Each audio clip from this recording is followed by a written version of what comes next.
right, the tank removed. Look at this shot. I just think this is so cool. This is the Impulse turbo kit, a shot you don't really see ever from behind the gas tank. I just think that's really, really cool how that was all designed by Paul and marketed. I think that's probably the coolest turbo kit on the market for so many reasons. The header, number one, the weight distribution of the tank, kind of pushing the weight to the rear and an apex, just helps everything so much. So anyway, now we've got that bad boy. We're gonna try to put it in that spot. Let's do it. All right, here I am scheming. My plan is coming together. The high level version of my head works, but as always, the devil is in the details, and there's a lot of details here. This is gonna have to be a heat shield that kind of comes up and seals here. Obviously, there isn't a lot of clearance between that plastic tank and a glowing turbo. So that's the turbine, and that's not protected at all by anything. So a lot of work to make sure that we isolate heat and don't burn down again. In here, I've got plenty of room for my external fuel pump and my fuel filter. And then I think I'll run the line. I'll come out this way with the fuel pump, come this way, and then go out and around and then up. And then that'll watch your finger, it'll feed the fuel rail right there. Then out back, fits the methanol system for now. Remember, this tank is temporary, just to see how much meth it actually uses. I'd like to get as small a tank as possible when I'm done and kind of hide it inside the tunnel, and just enough to get me by one trip without having to fill it while I'm up there, 300-400 miles, something like that. The tank does not sit flush because there's an angle in the apex tunnel right here where it goes level and then slopes up. So I got about 1 inch spacer here, 3/4 of an inch here. Not a big deal for this year. Come up here, and it's gonna nip and tuck right in my map sensor. I can get a 90 for that, but the bigger issue is that turbo, which is right there, that hanger that I installed that I like so much, is really tight. You can see right there, there's a hump in the tank, like from here to there, and it has to sit on that side of the hanger. So, and then this would be a spot for my fuel sender in there, which will work perfect. So I can run my fuel sender here, and again, this is the cold side. So in general, it's tight. Nothing lines up. There's a ton of details to figure out, many unknowns. But other than that, it fits like a glove. All right, well, lots to figure out. Don't know how I'm gonna do any of that yet, but in general, it's gonna fit. But I thought I'd give a recap of the trip before the fire, which has been the entire focus, obviously. But last minute, I added my ultra capacitor that I had got or purchased long ago when I was experimenting with lithium batteries, and I was using a 1.5 pound battery, and the ultra capacitors are about a pound. So I ended up with like a 2.5 to 3 pound battery that worked extremely well. If you don't know what a super or ultra capacitor is, you can look that up, but paired with a lithium, it's the ultimate combination for cold starting, and it worked good.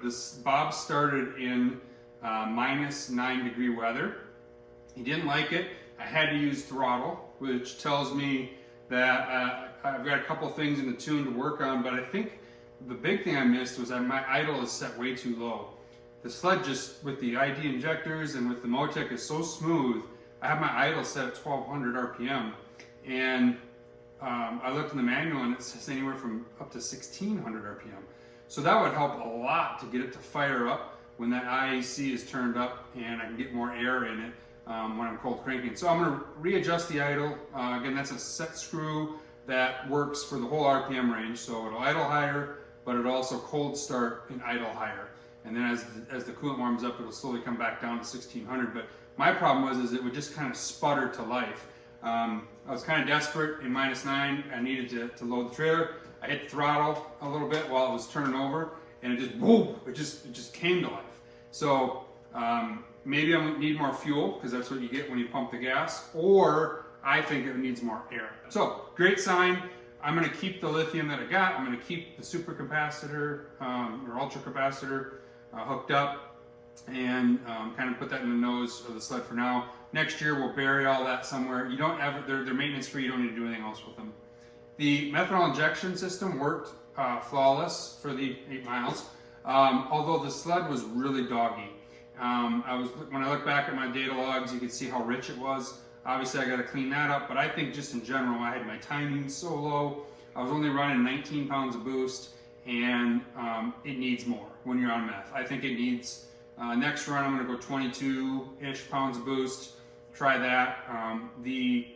So far the 4-port solenoid is completely linear. Every time I add 5%, I get about a pound of boost. So that's just been working great. I went up to, I think it was 36 this time, and I got another pound of boost. I was at 16, 17, now I'm at 17, 18. So, you know, eventually I expect to hit a point where all of a sudden low duty cycles give me a lot of boost, but I'm already getting close to where I want to be, which is, remember, max is gonna be 28 when it's all said and done, if it'll take it and there's no knock and that sort of stuff. So I need to really lean it out when I'm on that meth and on that spray. It just fell flat on its face. It wouldn't even run anymore. So it needs more boost, less fuel, and a little more timing. Now I'm not going to do a lot of timing until we get on a dyno, but I did find there's a little red residue on one nozzle, so I think that's a leak. So I'm going to double check that. I'm also going to redo my meth lines in AN lines up to the block here, or up to the solenoid, and then I'm going to try to leave the push connects for the intercoolers just because they're so simple to get on and off. But that worked good. The evac worked flawless. Obviously, that just keeps showing up in the data log. That's working really, really well. I tried a new system with a Trail Tracker app on an old iPhone that I repurposed to put a new screen on it. Wouldn't work at all. The phone, it was too cold. The phone just, even plugged in, it won't even turn on. So that didn't work. My gauge pod worked fabulous. This was working, this whole setup worked out really, really well. Again, I don't like the look of this. We're going to clean all this up eventually. Remember, we're still in the function proving stages. So everything else worked good. My HKS blow-off valve was working flawless to eliminate the spike after I let up on the gas. It just goes right flat. So, and I can hear it. It's just, this thing makes all the sounds, and it's super, super fun. So that's it. Quick update. We'll get back on the fuel tank, getting that installed, and hopefully, fingers crossed, I can get one more trip out of Bob this year, and then try to get everything tested, and also get on a dyno at some point and get it all really tuned in. Again, a lot of people said this wasn't going to be reliable, that I'm going to be continuing to work on this year after year after year. Probably right, but my goal is to really end up with 28 PSI, max out my 3-bar map sensor. This thing will run 40 if I want it to, I think. It's building a lot of boost. I just want to keep it 28, 91, enough meth to get me through a trip, and turn the key and go, and then do all my maintenance in the summer, which is chain case chains and oil and all that stuff.